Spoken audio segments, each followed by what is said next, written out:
Ella and Katy were best friends, known for their spontaneity and love for adventure. So when they heard about an exclusive party at the Silver Lodge, hidden high in the snow-capped mountains, they jumped at the opportunity. The lodge had a reputation, an old ski retreat that was said to have seen more glamorous times in the 1930s. Now, it was mostly known for its seclusion and breathtaking views, accessible only by a rickety cable car that cut through the sharp mountain winds. Arriving just before dusk, the two girls were struck by the lodge's eerie charm. The grand wooden beams creaked under the weight of time, and its frosted windows glistened in the dying light. As they walked in, they noticed how silent it was for a party. There were decorations, streamers hanging like forgotten memories and tables set with elaborate silverware, but no guests. "Maybe we're early?" Ella suggested, trying to shake off the chill creeping up her spine. They wandered deeper into the lodge, their boots clicking on the polished floors. Finally, they heard faint laughter and the soft notes of a piano echoing from the ballroom. Relieved, they hurried toward the sound, their steps quickening. But as they entered the ballroom, their breath caught in their throats. The room was filled with people dressed in 1930s-era clothing. Men in tuxedos and women in sparkling gowns spun gracefully across the floor, their faces frozen in serene, timeless smiles. The music swirled around them, but the pianist's hands never seemed to touch the keys. Everything looked wrong.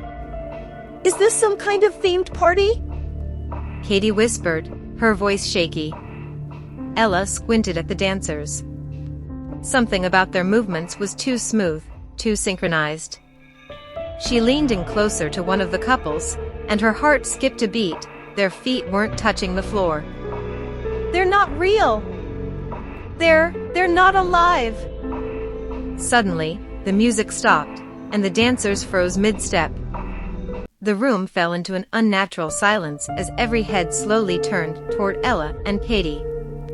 Panic surged through them, and they bolted from the ballroom, running down the hallway that seemed to stretch infinitely, twisting and turning in ways it shouldn't have.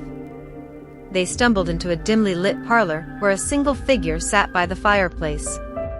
A man, dressed in a crisp suit, looked up at them with hollow eyes. His face was familiar, the same one they had seen in the faded black and white photographs lining the lodge's walls. "You've come for the party. But the party was over long ago," he said in a low voice, though it didn't sound like a question. Katy stepped back, pulling Ella with her. "We need to leave." But the man shook his head. "No one ever leaves the Silver Lodge." The girls backed away, their hearts pounding. As they turned to run, the lodge itself seemed to shift, as if the walls were closing in. Rooms that hadn't been there before appeared, and the way out was swallowed by shadow. The whispers of the ghostly guests followed them, growing louder with every step. "You'll stay, The man's voice echoed in their minds. just like the rest of us. After all, isn't this what you wanted? A party that never ends?" Desperation clawed at them as they ran, but the lodge was no longer the same. It had become a labyrinth of endless corridors, each leading to another ghostly room filled with frozen memories. They were trapped in a place where time had ceased to matter, where the guests were eternally waiting for the night to end. Outside, the storm raged on, burying the Silver Lodge deeper in snow. And somewhere inside, the sounds of laughter and music began again, welcoming two new guests into the dance.